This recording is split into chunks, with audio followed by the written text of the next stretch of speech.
ሰነድ አልባዎችን በሚመለከት አዲስ መረጃ ይፋ ተደርጓል። ውሳኔው ሰነድ አልባ ባለይዞታዎችን ለትልቅ እንግልትና ችግር ያጋለጣቸው መሆኑ ታውቋል።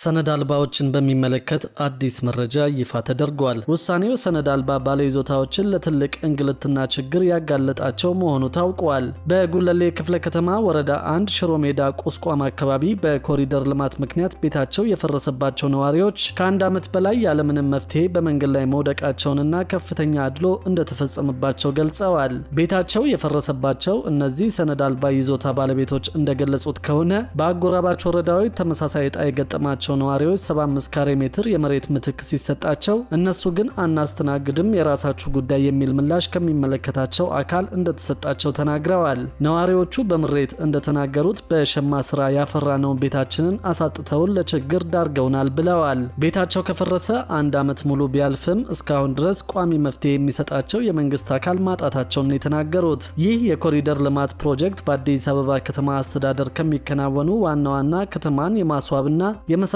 ልማት ስራዎች አንዱ ሲሆን በተለይም ሰነድ አልባ ወይም መደበኛ ባልሆኑ ይዞታዎች ላይ የተሰሩ ቤቶችን በስፋት በማፍረስ ይታወቃል። የካሳ አሰጣጥ ሂደቱ በተለያዩ አካባቢዎች ወጥነት የጎደለው መሆኑ በተደጋጋሚ ቅሬታ ሲያስነሳ የቆየ ሲሆን የእነዚህ የሽሮ ሜዳ ነዋሪዎች ቅሬታም የዚሁ አድሏዊ አሰራር ሰለባ መሆናቸውን የሚያሳይ መሆኑን ጠቅሰዋል። ነዋሪዎቹ የሚመለከታቸው የጉለሌ ክፍለ ከተማና የአዲስ አበባ ከተማ አስተዳደር ኃላፊዎች በጉዳያቸው ላይ ትኩረት ሰጠው መፍትሄ እንዲፈልጉላቸው ተማጽነዋል።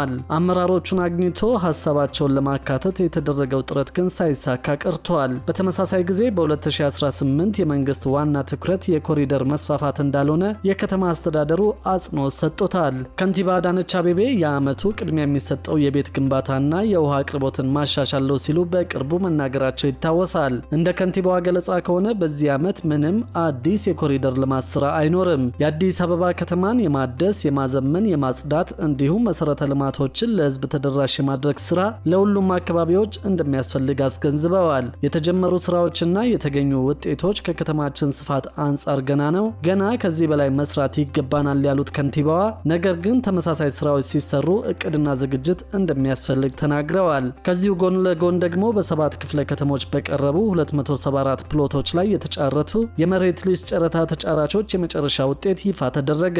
የመሬት ልማትና አስተዳደር ቢሮ በሰባተኛው ዙር የመሬት ሊዝ ጨረታ 274 ፕሎቶችን ለጨረታ በማውጣት አሸናፊዎች ተለይተው ጊዜያዊ ውጤት ይፋ መደረጉን አስታውቀዋል። ከህዳር 1 ቀን እስከ 5 2018 ዓ.ም ለአምስት ተከታታይ ቀናት የተካሄደውን የዚህን ጨረታ መጠናቀቅ ተከትሎ የጨረታ ኮሚቴው በጨረታ ውጤት ላይ ተገቢውን ማጣራት በማድረግ 224 ቦታዎችን በቢሮ ስትራቴጂክ ካውንስል ማጸደቁን አስታውቀዋል። ይህንን ተከትሎ የጨረታው የመጨረሻ አሸናፊዎች ስም ዝርዝር ዛሬ በወጣው አዲስ ልሳን ጋዜጣ ላይ ይፋ መደረጉ ታውቋል። በጨረታው አንደኛ የወጣችው አሸናፊ ተጫራቾች ይህ ጋዜጣ ታትሞ ከወጣበት ቀን ጀምሮ ባሉት 10 ተከታታይ የስራ ቀናት ውስጥ የአዲስ አበባ ከተማ አስተዳደር የመሬት ልማትና አስተዳደር ቢሮ በመቅረብ የሚጠበቅባችሁን በማሟላት የሊዝ ውል እንድትፈጽሙ ቢሮ ጥሪውን አቅርበዋል። ባለፈው ነሐሴ ወር በተከናወነው 6ኛ ዙር የሊዝ ጨረታ ከፍተኛ ዋጋ ተሰጥቶት የነበረው በአቃቂ ቃሊቲ ክፍለ ከተማ ነበር። በዚህ ክፍለ ከተማ ለሚገኝ ቦታ የቀረበው ከፍተኛ ዋጋ በካሬ ሜትር 91330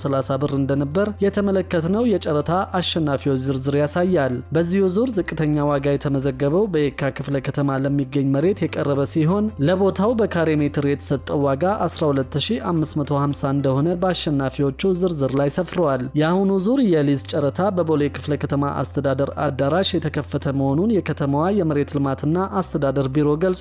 ቢሮው በ2018 በጀት ዓመት መጀመሪያ ላይ ባካሄደው 6ኛው የመሬት ሊዝ ጨረታ 1.1 ቢሊዮን ብር መገኘቱን አስታውቆ ነበር። ከጨረታ አሸናፊዎች ጋር ውል የማሰሩ ስራ ሙሉ ለሙሉ ሲጠናቀቅ ደግሞ በአጠቃላይ 1.8 ቢሊዮን ብር ለማግኘት ማቀዱንም መስሪያ ቤቱ አመልክተዋል።